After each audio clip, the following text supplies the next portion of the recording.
Funeral grounds were silent except for the low murmur of soldiers in uniform, the rhythmic clack of boots on pavement, and the haunting echo of a distant bugle warming up for the last post. Rows of flags fluttered gently in the morning wind, their red, white, and blue reflections shimmering against the polished coffins draped in honor. It was a state funeral, one for a man who had commanded nations' respect and an entire generation's loyalty. General Nathan Hale, a 4-star legend, had passed away in his sleep just days earlier. Every high-ranking officer, diplomat, and veteran within reach had come to pay their respects, and among them, quiet, small in frame, but with a presence that carried a strange gravity, walked a woman in a plain black coat, clutching a single folded flag to her chest.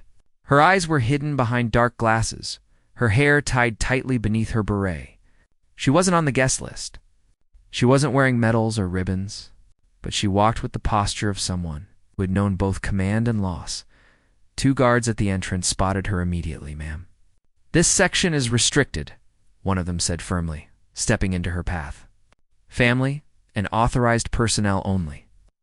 The woman stopped, her gloved hands tightening slightly around the flag.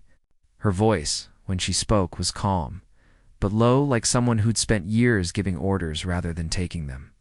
"I'm here for General Hale," she said. "I understand, ma'am," the second guard replied, polite but unyielding. "But we have orders. You'll need to stand with the civilians outside the perimeter." For a brief second, something flickered behind her glass, a flash of pain quickly buried. "I'm not a civilian," she said quietly. The guards exchanged a quick glance. One tried to soften his tone. "Ma'am, we're just following protocol." "I know what protocol is, Sergeant," she replied, her voice suddenly sharp. "I helped write half of them." There was a brief silence. The younger guard frowned, unsure if she was joking. The woman's tone didn't suggest humor. "I'm sorry," he said again, a bit uneasy now. "But unless you're on the list," he never finished. The woman reached into her coat pocket and pulled out a small, tarnished military coin, one that shimmered faintly under the sunlight. It wasn't a typical challenge coin. This one bore the eagle insignia of the Joint Special Operations Command, and along its edge was engraved a name that made both guards freeze. Task Force Valkyrie. The older guard, seasoned master sergeant, stared at it. He had heard of that unit. Everyone in the service had.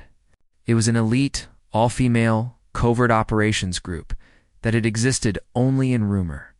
Officially disbanded years ago, if it ever truly existed. "Ma'am," he began, his tone now hesitant. "Who exactly are you?" Before she could answer, the sound of the bugle broke through the morning air. The ceremony was starting. Generals and admirals began to take their seats near the front row, where the flag-draped casket of General Hale rested. The woman's lips trembled for a moment. She took a small breath, almost like she was steadying herself before a battlefield. "I was his shadow," she said softly. "He saved my life in Kandahar, and I saved his in Damascus. I'm here to return his flag." But before she could move, the guards again stepped forward. "Ma'am, please, this isn't the way." She looked at them, tears beginning to well in her eyes for the first time. "There's no other way," she whispered. "I promised him I'd bring it back to him when his fight was over." The guards hesitated, unsure whether to stand down or hold their ground. Then a commotion stirred at the far end of the honor line. Several officers turned toward the noise. Someone, a tall man in dress blues adorned with ribbons, was making his way briskly toward the entrance. The crowd parted like a wave. The guards straightened immediately when they saw who it was. General Marcus Ellison, 4-star, the current head of U.S. Special Operations Command, sir. One of the guards barked, snapping to attention, but the general's eyes weren't on them. They were locked on the woman standing in front of them. For the first time that day, his composed military bearing seemed to falter. His steps slowed. "Stand down," he said quietly. The guards blinked, unsure if they'd heard correctly, sir. "I said stand down," General Ellison repeated, his voice sharp now. "Let her through." The guards instantly stepped aside. The woman lowered her head respectfully as she passed, but Ellison reached out, stopping her gently. "It's been a long time," he said softly. She removed her glasses.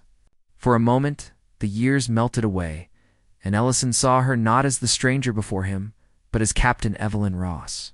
Once the commander of Task Force Valkyrie, a woman whose name was etched quietly into the annals of classified history. "I wasn't sure you'd come," he said. "I almost didn't," Evelyn replied, her voice trembling. "He told me once, if I ever had to salute him again, it would be too late." The general's jaw tightened, and he nodded toward the casket. "He would have wanted you here."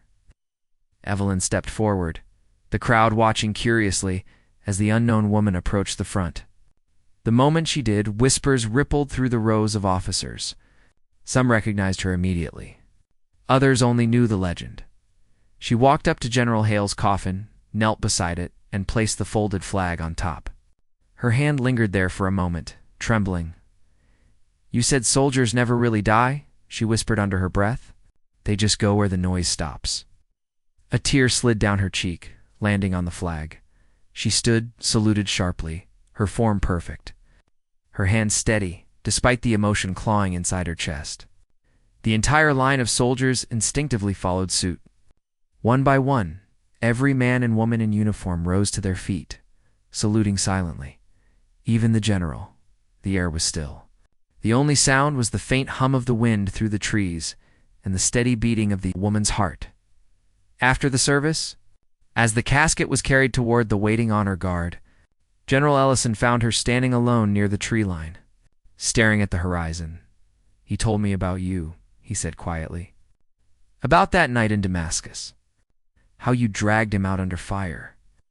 Evelyn didn't look at him. "He told me not to come back for him. I didn't listen. I never did." "You saved him," Ellison said. She shook her head. "Not really. He saved all of us, Marcus." Over and over again, she exhaled slowly. "That's why I had to be here. Not as Captain Ross, not as Valkyrie, just as the soldier who owed him her life." The general placed a hand on her shoulder. "You gave him something the rest of us couldn't piece." Evelyn gave a small smile, tears threatening again. "He once told me that peace is the silence after the last shot. I think he's finally hearing it now." They stood there for a long moment in silence, the sun dipping behind the distant hills. The ceremony had ended, but the echoes of honor, duty, and memory lingered. As she turned to leave, a group of younger soldiers saluted her. She hesitated, then nodded once in quiet acknowledgement.